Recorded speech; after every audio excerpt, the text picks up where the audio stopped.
The soft hum of the air conditioning in my office was a stark contrast to the storm of thoughts swirling in my mind. I'm Anna, a 28-year-old lawyer. My life now is a far cry from the turmoil of my childhood, a past I kept locked away, even from those closest to me. The serenity of my office was shattered by the ringing of my phone. The display showed an unknown number, yet something about it felt ominously familiar. With a hesitant hand, I answered. Anna speaking, I said, my voice a blend of professionalism and caution. Anna, it's your father, came the voice, laced with a nervousness that did nothing to calm my rising apprehension. A chill ran through me. It had been over a decade since I last heard that voice, a voice that once meant safety and love but had become a symbol of betrayal and pain. Why are you calling me? I asked, my words sharp, cutting through the silence that followed his introduction. I'm in trouble, Anna. Financially. I need your help, he said, his voice cracking slightly. His plea, however sincere it might have been, ignited a fire of resentment within me. My help? Now you need me after all these years? I retorted, disbelief and anger intermingling in my tone. Yes, I wouldn't ask if it weren't serious. I'm really in a bind, he continued, desperation creeping into his voice. You stopped being my father a long time ago. You can't just call me now and expect me to help, I responded, my voice cold and unwavering. There was a pause on the line, a heavy silence that felt like an unbridgeable chasm. Anna, please. I'm still your dad, he said, a feeble attempt at rekindling a bond long extinguished. The word dad felt foreign, almost jarring. A dad? You forfeited that title when you chose her over me, I said, the years of suppressed anger and hurt finding their way into my words. You're my daughter. I thought. You thought wrong, I interrupted, cutting him off mid-sentence. You made your choice years ago, and now I've made mine.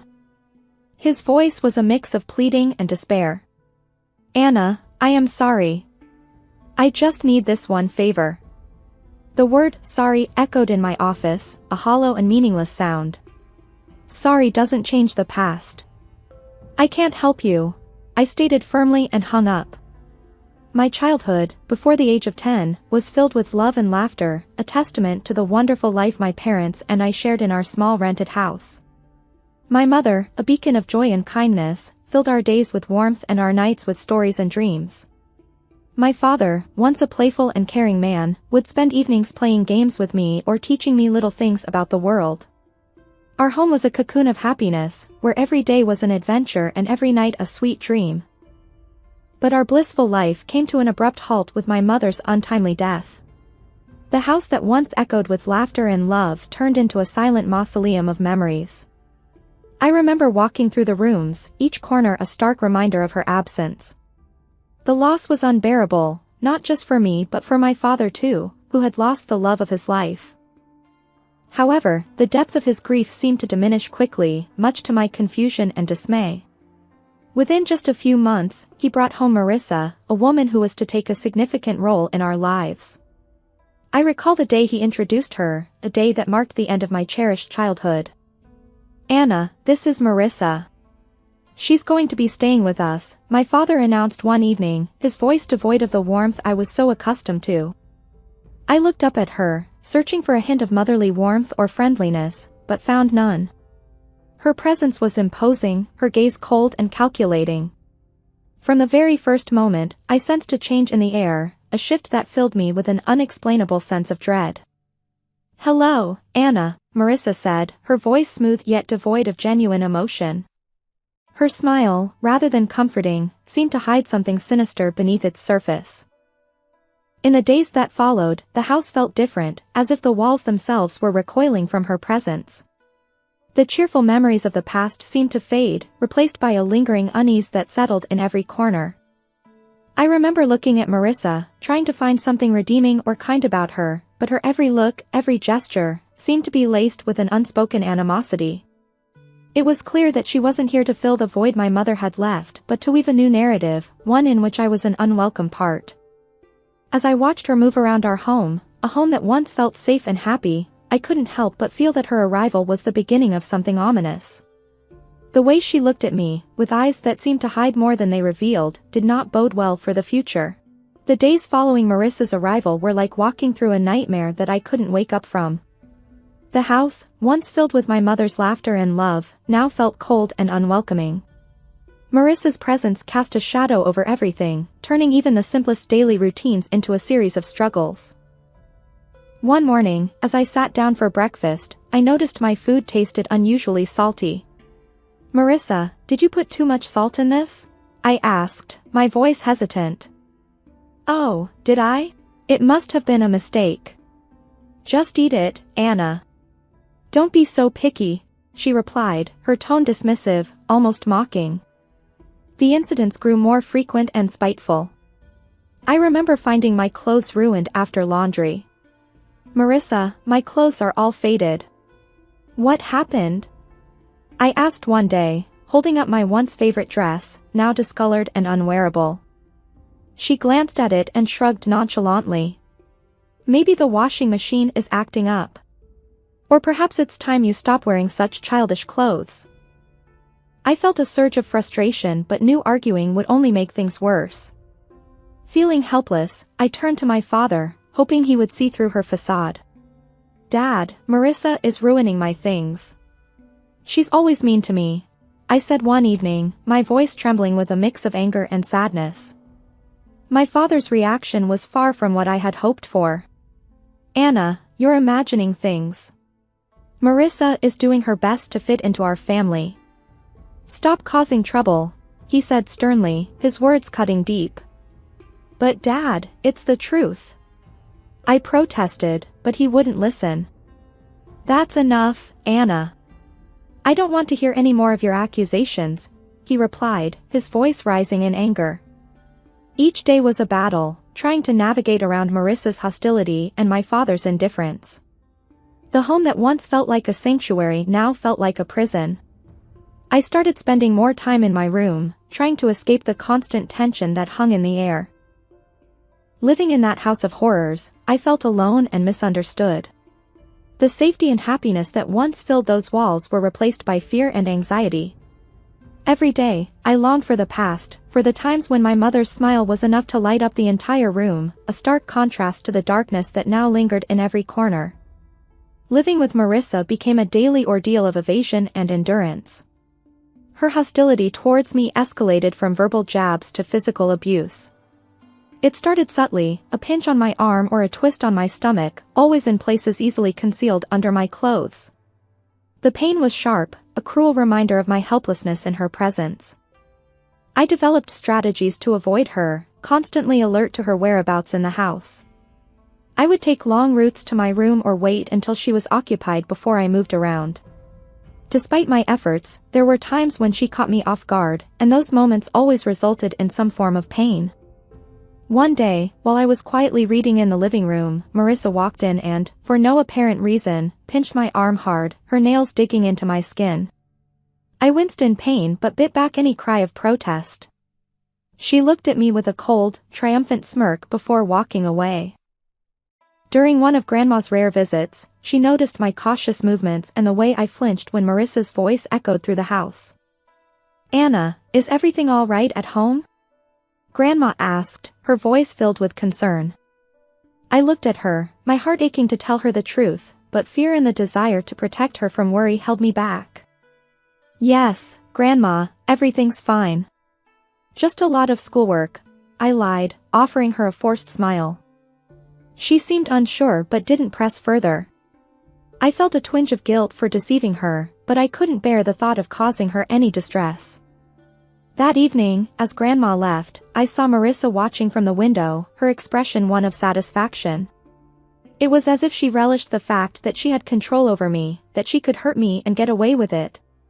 Her triumphant look was a clear message that she was the one in power, and I was just a helpless player in her twisted game. I retreated to my room, feeling trapped in a cycle of abuse and silence.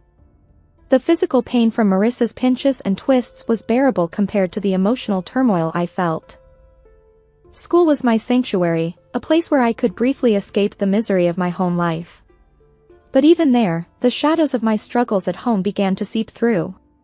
My teacher, Mrs. Thompson, a kind-hearted woman who always encouraged her students, started to notice changes in me.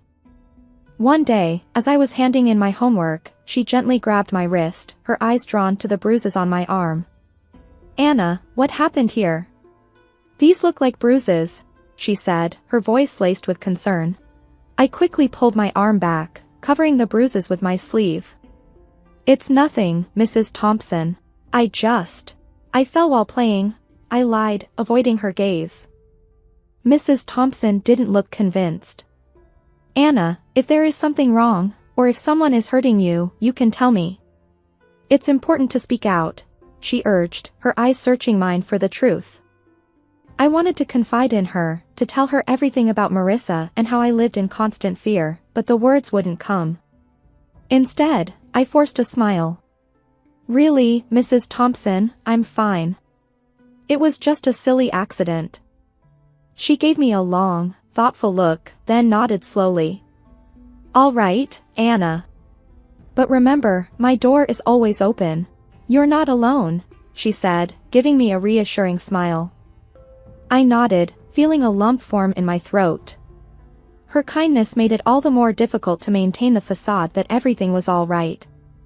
As I walked home that day, Mrs. Thompson's words echoed in my mind. I felt a mix of gratitude for her concern and a deep sense of loneliness from carrying my burdens alone. The thought of revealing the truth about my life at home was terrifying. I feared the consequences, what Marissa might do if she found out I had told someone. That night at dinner, I was quiet, lost in thought about Mrs. Thompson's offer to help.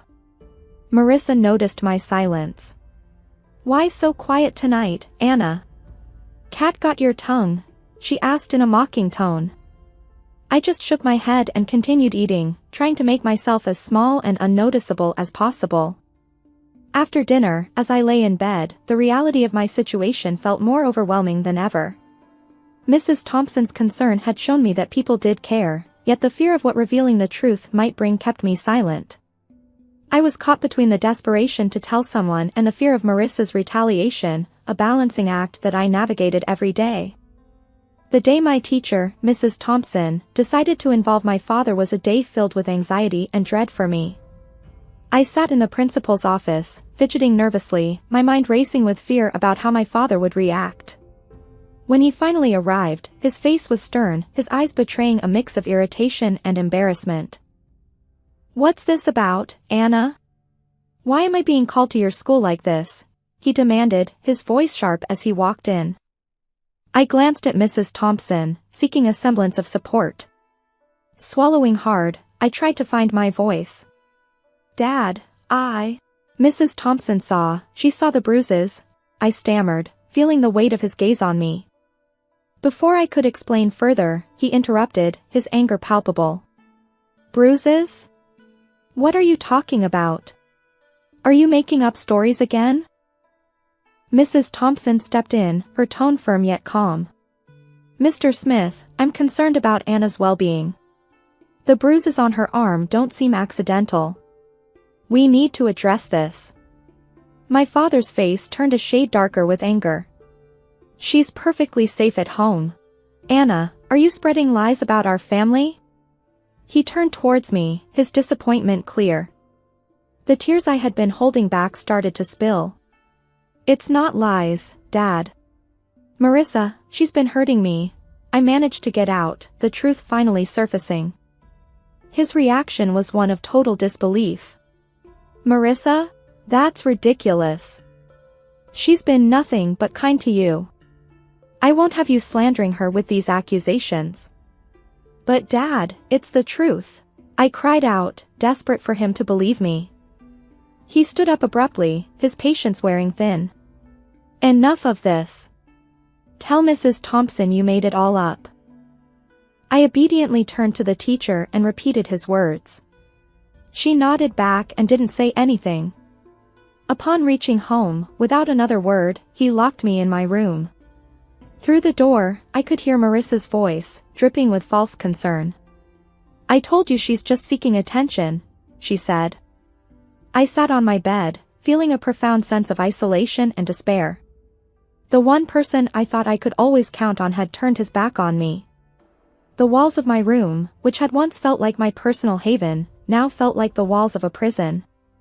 I lay there, thinking about everything that had happened. The pain of the physical abuse was nothing compared to the emotional torment of being disbelieved and punished by my own father.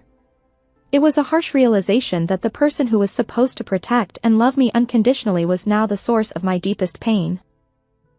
The days following my confinement in my room were some of the darkest I had ever experienced. Trapped and feeling utterly alone, I realized that my only hope lay in my grandmother, my father's mother. She was a kind and loving woman who had always shown me affection, but I had never dared to burden her with my troubles at home. One evening, when I was sure Marissa and my father were occupied, I mustered the courage to call my grandmother. My hands were shaking as I dialed her number.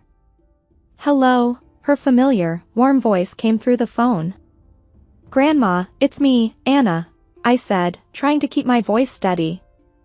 "Anna, my dear, how are you?" she asked, her tone filled with genuine care. Tears welled up in my eyes as I replied, "Grandma, I need help. Can I come and stay with you for a while?" There was a moment of silence on the other end. "What's wrong, Anna? Did something happen?" I took a deep breath, the words rushing out. "It's Marissa, she's been hurting me, and Dad won't believe me. I don't know what to do." I could hear the concern in her voice as she quickly responded, "Of course, my dear. You come right over. I'll take care of this." The next day, my grandmother arrived. She was a small woman, but her presence filled the room. She confronted my father with a strength that surprised me. "John, I'm taking Anna with me. She's not safe here," she declared firmly. My father, taken aback, tried to protest. "Mom, you can't just take her.